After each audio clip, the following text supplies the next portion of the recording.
आपके सामने है। आज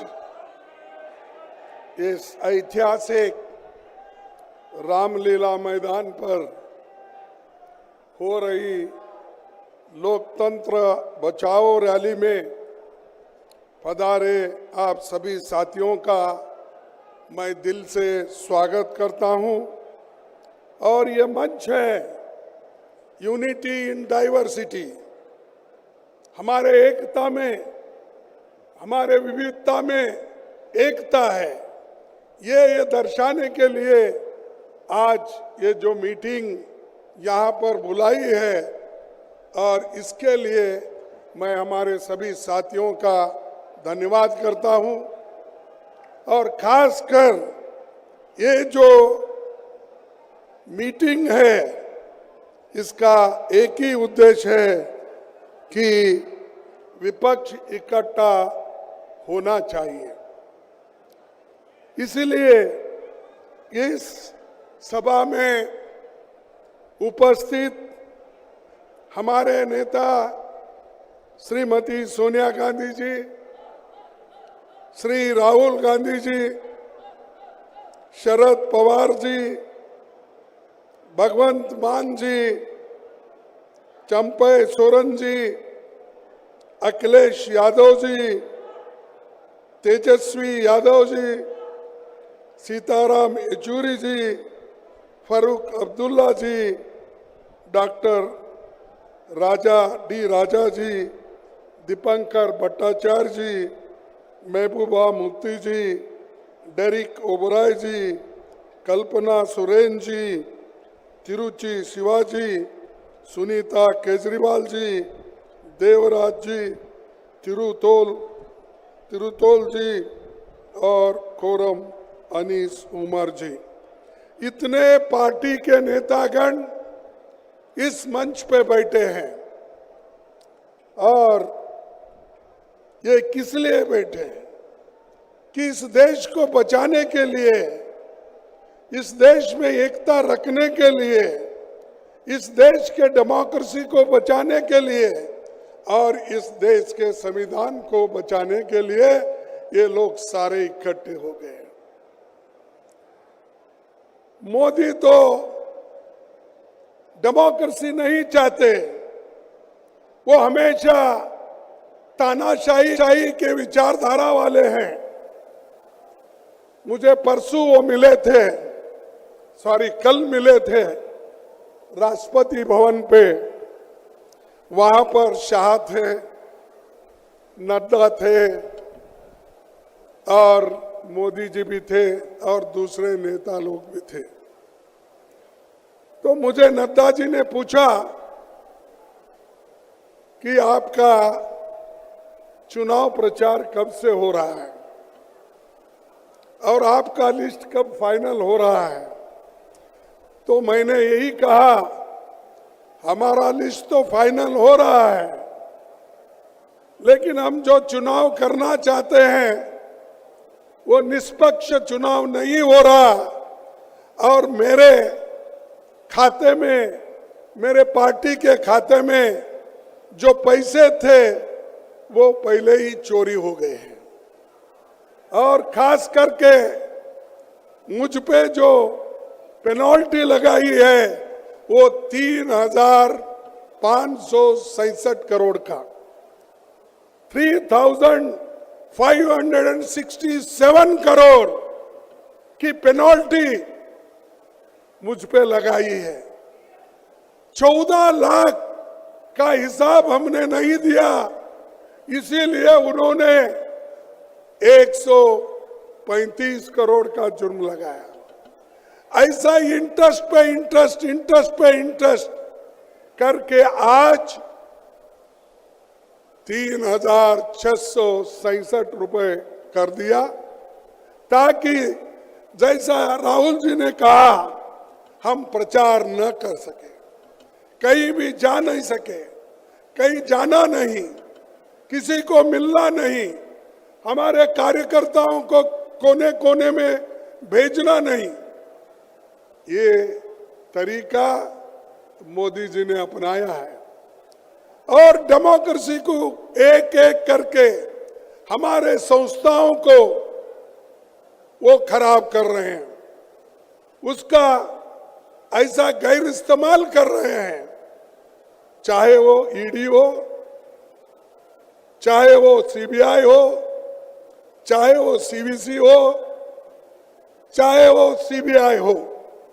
इन संस्थाओं का दुरुपयोग करके एक एक नेता को डरा रहे हैं, यहां तक कि पार्टी के लोगों को भी डरा रहे हैं और ये कह रहे हैं अगर आप कांग्रेस के साथ वो गठबंधन में जाएंगे तो आपको क्या जेल चाहिए, क्या आपको गठबंधन चाहिए। यह मैं दावे के साथ कहता हूं, किन किन नेताओं को उन्होंने डराया, ऐसा ही डरा डरा के बहुत से एमपी खरीदा, एमएलए खरीदा और उन्होंने नए सरकारें बनाई। ये है मोदी की नीति और इस मोदी को जब तक आप नहीं हटाएंगे, मोदी के विचारधारा को जब तक आप नहीं हटाएंगे, इस देश में सुख और समृद्धि कभी नहीं आएगी। इसीलिए हमको लड़ना है डेमोक्रेसी बचाने के लिए, लोकतंत्र की रक्षा करने के लिए और संविधान को बचाने के लिए।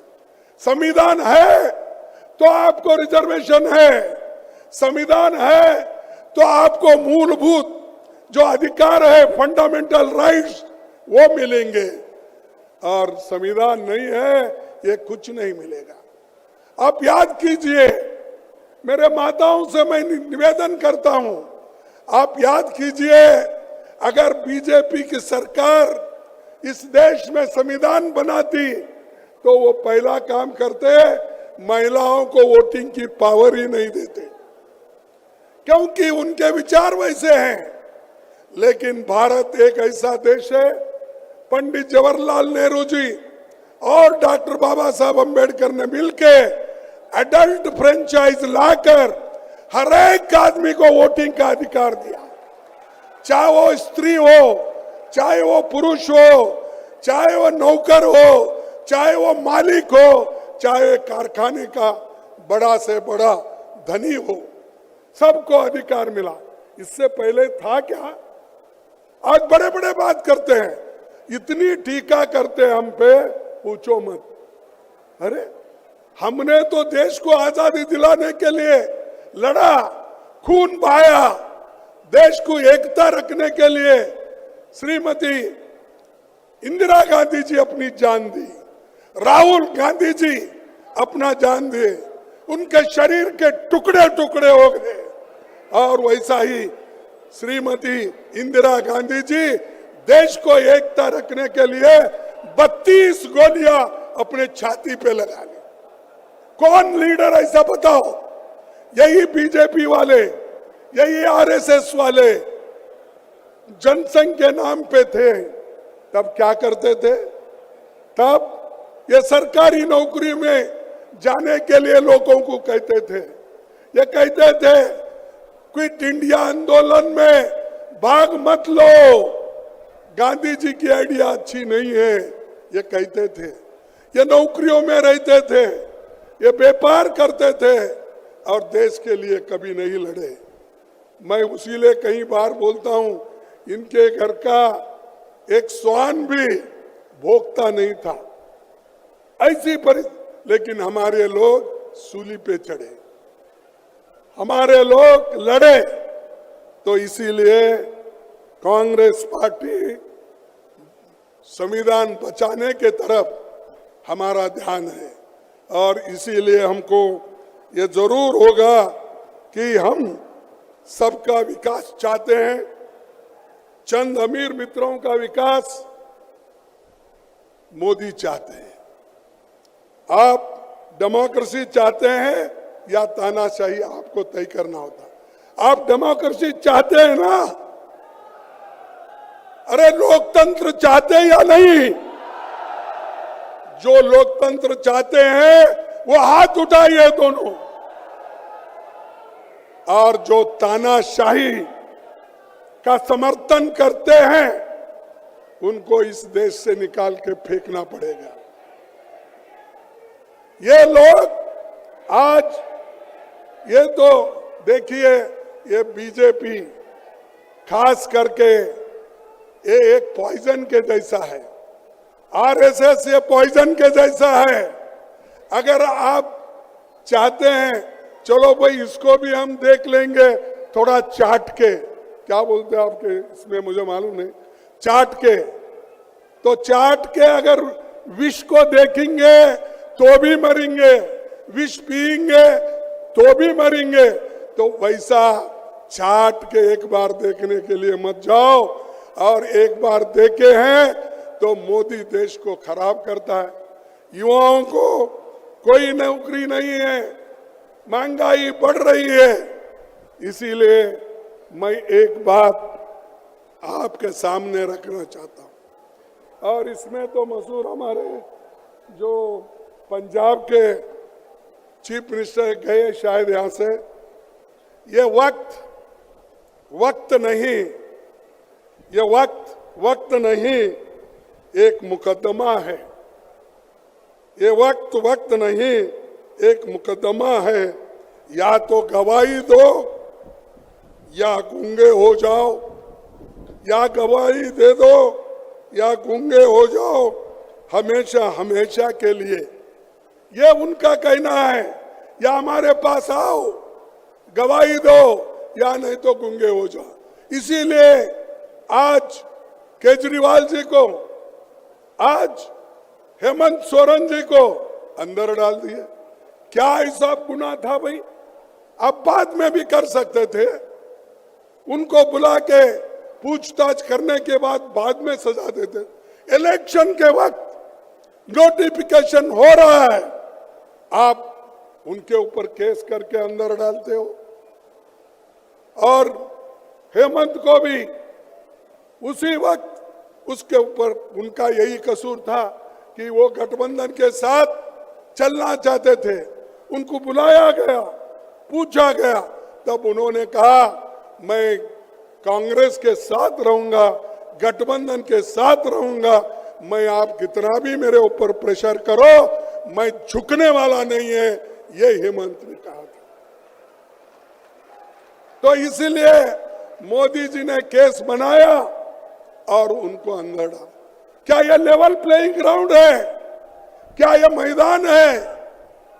जैसा मैं राहुल जी का क्रिकेट का जिक्र किए थे, साहब क्रिकेट तो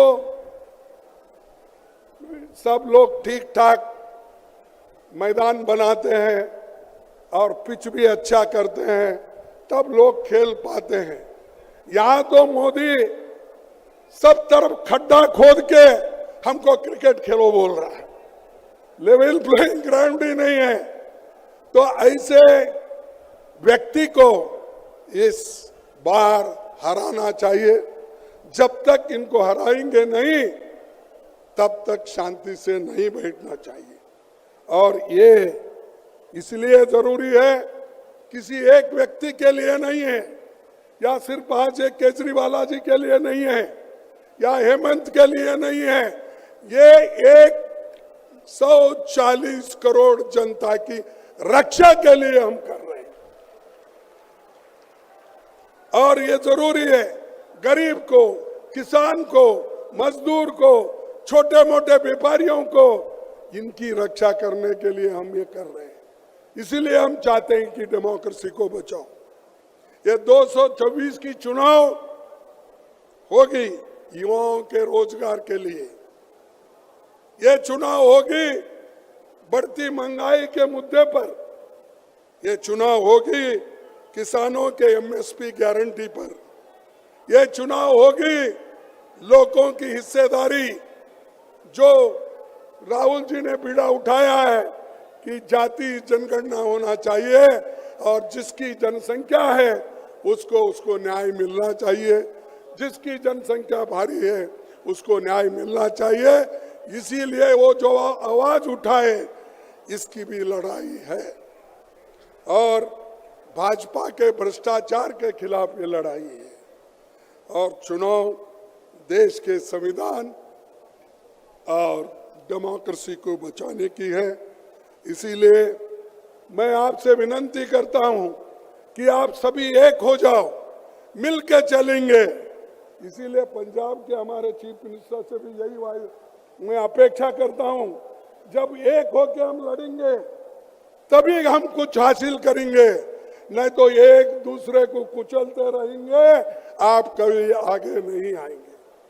मैं आपसे विनती, पहले हम एक होने का सीखो, एक दूसरे को तोड़ने का मत सोचो। ये हमारा उसूल होना चाहिए, तभी हम कुछ काम कर सकते हैं। और मुझे खुशी है आज हम सब लोग मिलके काम कर रहे हैं, चाहे हमारे कुछ भी मतभेद हो। हम येचुरी साहब, डी राजा केरल में लड़ते हैं, लेकिन यहाँ इस बड़े कॉज के लिए, इसके लिए हम एक होकर एक मंच पे हम आते हैं। उसी ढंग से हम आप आदमी से हम यहाँ पर लड़ते हैं, पंजाब में लड़ते हैं, तो देश के एकता के लिए, अखंडता के लिए एक मंच पे है। तो ये जो बना, ये इंडिया गठबंधन जो बना, देश के रक्षा के लिए, लोगों के रक्षा के लिए और आपके हिफाजत के लिए बना, या किसी व्यक्ति के बारे में नहीं। अगर वो व्यक्ति, संविधान बचा, हर व्यक्ति बचेगा, और जो अच्छा काम करता है वो जरूर बचेगा। तो इसीलिए भाइयों, मैं ज्यादा कुछ बातें नहीं कहते हुए इतना ही कहूंगा, हम लड़ेंगे और बीजेपी को ये बताएंगे, भाई तुम्हारा ज्यादा हुआ, बस करो। लोग अंडर करंट है, आप ये मत सोचो 400 पार की जो बात करते हैं, ये 400 होने वाला नहीं है। चुप लोगों को डराना धमकाने की बात करते हैं। अरे हमारे पास वो हिम्मत है, हमने कई लड़ाई लड़ी है, कांग्रेस ने कई लड़ाई लड़ी है। बीजेपी के लोग तो एक बार 2 सीट आए थे, उनके 2 ही सीट, आपको मालूम होगा, दिल्ली वाले आप बेहतर जानते हैं। तो ये 2 सीट लिए सो लोग बार बार दूसरों को गालियां देते हैं। तो इसीलिए आपसे मैं यही कहूंगा कि आखिरी में एक बात कह के मैं अपने बात को खत्म करूंगा, तो वो ये है कि इंडिया गठबंधन के लिए जो मुश्किलातें हैं, उन मुश्किलातों को हम सब मिलके दूर करेंगे। और मोदी का क्या है, कोर्ट भी उसके पास है, पुलिस भी उसके पास है, सभी कुछ उसके पास है। और इसीलिए मैं, एक शायर ने लिखा है, अपील भी तुम हो, दलील भी तुम, अपील भी तुम, दलील भी तुम, गवाह भी तुम, वकील भी तुम, गवाह भी तुम, वकील भी तुम, जिसे भी चाहो हराम कह दो, जिसे भी चाहो हराम कह दो, जिसे भी चाहो हलाल कर दो, जिसे भी चाहो हलाल कर दो। सब उनका, वकील उनका, कोर्ट उनका, पुलिस उनकी, सब कुछ उनकी। तो ऐसे में डेमोक्रेसी को टिकाना आप में जोश आना चाहिए, और जोश के साथ हम लड़ते रहेंगे। मैं कहूंगा जय हिंद, जय हिंद। क्या यारो उधर के पीछे के लोग बोल रहे हैं, आपको नहीं होना जय हिंद? जय हिंद, जय हिंद, जय हिंद। सबको धन्यवाद, नमस्कार। साथियों, अब मैं स्वागत करूंगा और निवेदन करूंगा झारखंड के मुख्यमंत्री चंपई सोरेन जी से कि वो अपनी बात रखें। मैं माफी भी मांग